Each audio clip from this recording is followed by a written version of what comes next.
What's this? What's this? Is her head out their ass? What's this? A DLC with sass. What's this? It comes with new class. Oh please, Zoss, don't screw this up. Shit.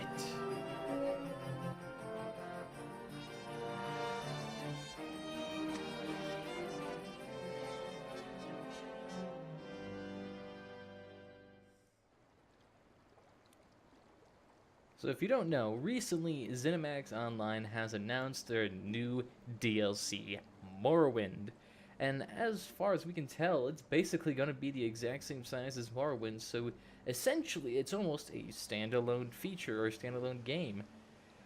At least that's what they're pitching it as. They're calling it their new chapter. It's not DLC, it's not an expansion, it's none of those dirty words, as they like to put it. It is a new chapter in the storyline for Elder Scrolls Online.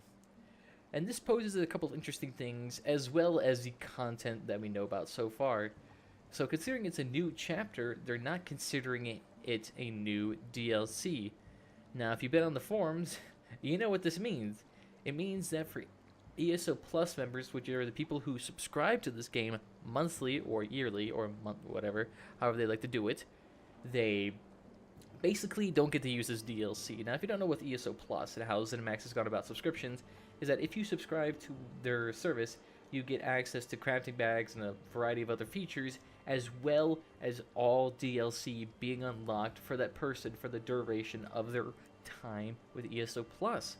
So that means they should theoretically have access to Morrowind.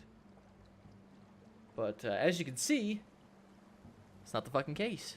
They don't care. So this is really a huge issue. Now, if you're looking at this from the World of Warcraft aspect, this is not much of an issue because it's like you're kind of used to it. It's kind of standard. It's fanfare.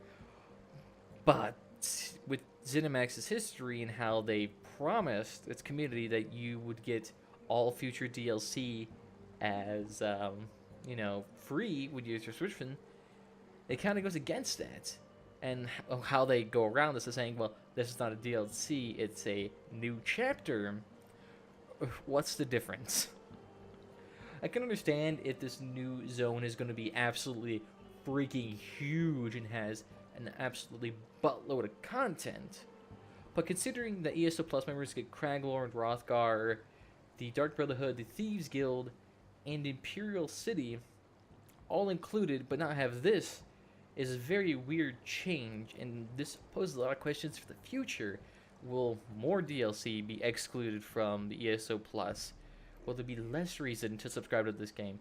They need to toss us people who have paid for a long time, and personally I've paid like what, $528 into this game over the course of 3 years. So the fact of not tossing us any of a bone for being longtime fans is kind of irritating to me, to say the least.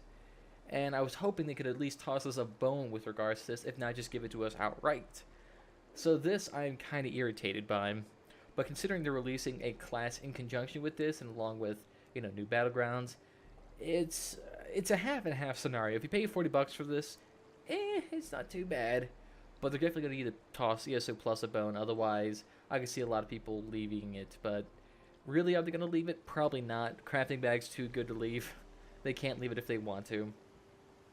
But going off to what we do know, if you have looked on their page, they also have Battlegrounds and the story listed within it, and along with a new class.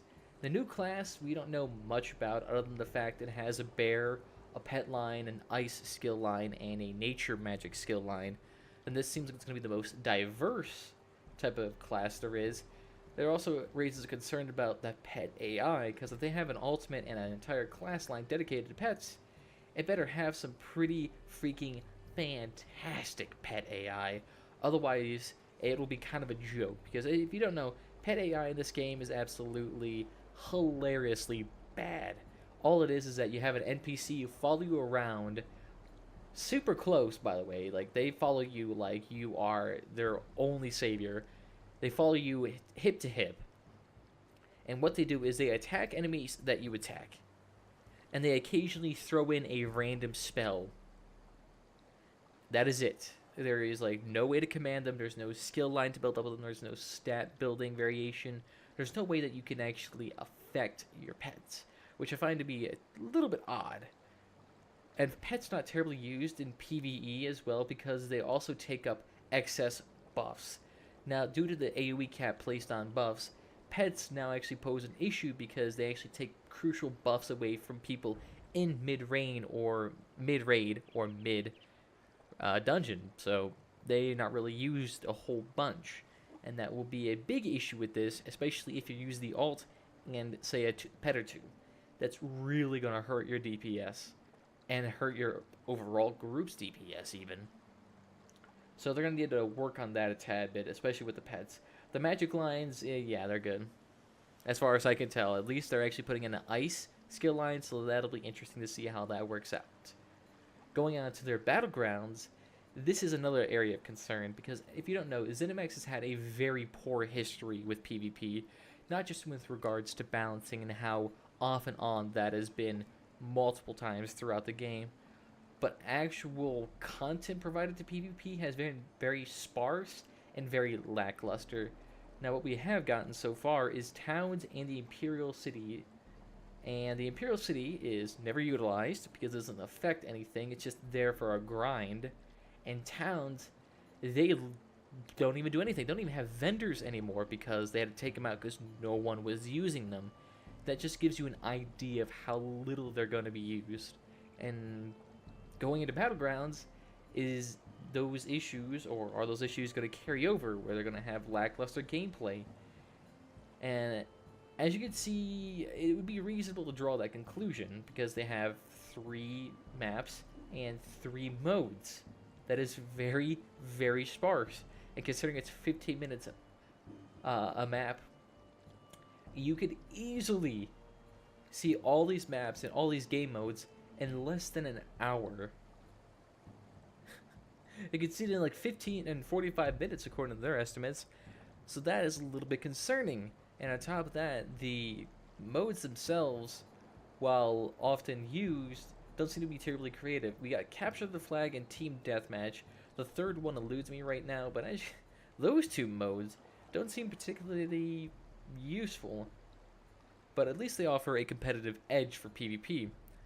That said, though, it's going to be hell for balancing, because let me tell you, as soon as it gets in there, it's going to be one-shot proc builds that's going to be dominating the meta for a good solid month until they actually manage to balance it out. But that's just my opinion on it. Going on to the third topic. The zone itself and the story around it is a tad bit redundant. And also their theme as well. So as I said, the last 2 DLCs, besides Shadow and Hessen 1 Tamriel, was Dark Brotherhood and Thieves Guild, sneaky rogue-esque assassination type of deal. And Morag Tong is similar in the sense that it's like political assassination from the Dwemer people. So it might have a different flair to it, but will the overall play style play out similar to that of Thieves Guild? And I hope it doesn't, because honestly that will hurt it the most if it has a redundant theme for the 3rd type of land expansion in a row.